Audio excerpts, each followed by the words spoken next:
Hello friends, आज हम सीखेंगे हाथ के बेसिक टाँके। उसमें सबसे पहले मैंने जैसे आप लोग बताया था कि आपको 6x6 का फैब्रिक कट कर लेना है। फिर उसको 1 टाइम फोल्ड करना है और एक बार फिर से उसको फोल्ड कर देना है। किनारी को अच्छे से फोल्ड करके फिर हम इसमें सुई धागे से स्टार्ट करेंगे। इस टाँके को हम कहेंगे बास्टिंग स्टिच। बास्टिंग स्टिच का मतलब होता है कच्चा टाँका।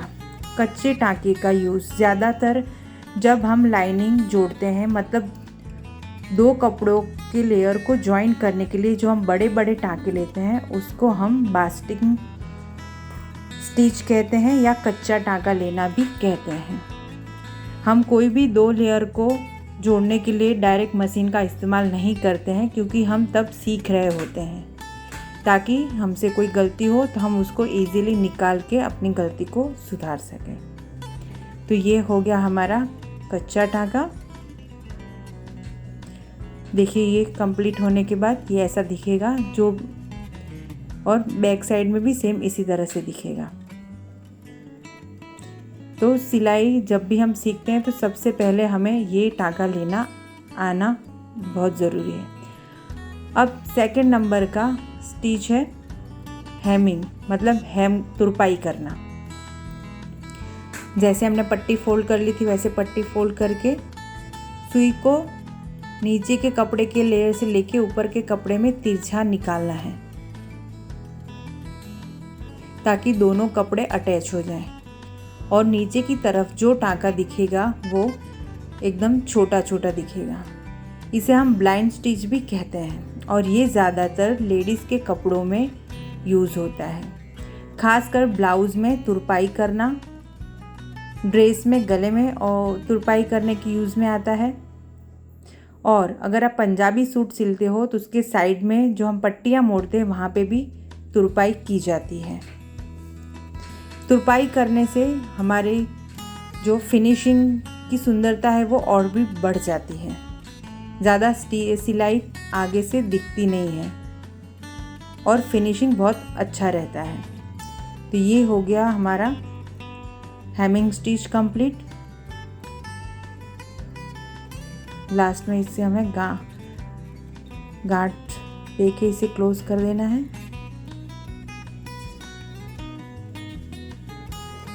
ये आप देखिए एकदम साइड से तिरछा दिख रहा है और ऊपर से एकदम बहुत ही छोटे छोटे कम दिख रहा है। मैंने कलर इसलिए धागा लिया ताकि आप लोगों को समझ में आए। तो ये दोनों फ्रंट और बैक से कैसा दिख रहा है। ये हो गया हमारा हेम स्टिच। अब हम बनाएंगे रनिंग स्टिच। जैसे हम पट्टी फोल्ड करते थे वैसे पट्टी फोल्ड कर लेना है, और सुई की हेल्प से हमें छोटे छोटे चावल के दाने जितने टाँके लेने हैं। बीच का जो अंतर रहेगा वो एक बराबर रहेगा। इसे रनिंग स्टिच कहते हैं, और ये रनिंग स्टिच हैंड एम्ब्रॉयडरी में भी यूज़ होता है। ये सजावटी टाँके में भी यूज़ किया जाता है। अगर आप इसको और भी अच्छे से करना चाहते हैं ताकि ये डिज़ाइन उभर कर आए, तो आप धागे के 4 लेयर करके अगर आप करते हैं तो वो एकदम से उभर के दिखेंगे और बहुत ही सुंदर लगेगा। इस टाँके का ज़्यादातर यूज़ हैंड एम्ब्रॉयडरी करने में होता है। कांथा वर्क जो होता है उसमें खास करके ये रनिंग स्टिच का यूज़ किया जाता है। आप अलग अलग कलर में रनिंग स्टिच की लाइनें बनाइए, बहुत ही सुंदर बनेगी। नेक में, स्लीव में, पर्स में आप इसका यूज़ कर सकते हैं। तो ये बनने के बाद बहुत ही सुंदर दिखता है। ये देखिए, तो इस तरह से आपको एक बराबर से टाँके लेके कंप्लीट कर देना है। आपको 6x6 के पीस में चारों तरफ एक कंप्लीट करना है। तो ये दोनों तरफ से एक बराबर दिखना चाहिए। ये हो गया। अब हम बनाएंगे button whole stitch. Button whole stitch के लिए हम एक बीच में सेंटर में लाइन बना देंगे ताकि हम जो भी टाँके हम लें तो उसकी लेंथ एक बराबर आए। ये मैंने लाइन खींच ली है। अब मैं सुई नीचे जहाँ पे लाइन खींची वहाँ से निकाल के ऊपर से और धागे के बीच में से निकाल लूँगी। इस स्टिच को ब्लैंकेट स्टिच भी कहा जाता है। इस स्टिच का सबसे ज़्यादा यूज़ गाज करने में होता है।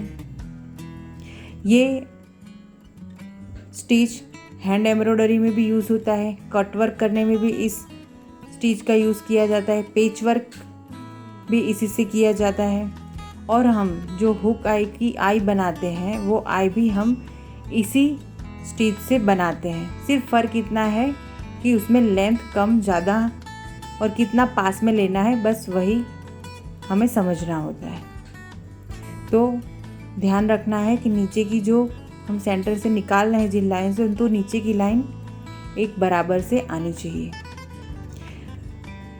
अगर आपके कपड़े जो भी आप स्टिच करते हो अगर वो रेशम का है और उसके धागे साइड से किनारों से निकल रहे हैं, तब भी आप इस तरह से स्टिच लेके कपड़े की किनारी को आप कवर कर सकते हैं। तो ये कपड़ों की फिनिशिंग के लिए बहुत ही अच्छा टूल है और ये सबसे ज़्यादा लेडीज़ गारमेंट में यूज़ किया जाता है। और जो पैंट में जो गाज बटन होते हैं उसमें भी इस स्टिच का यूज़ किया जाता है।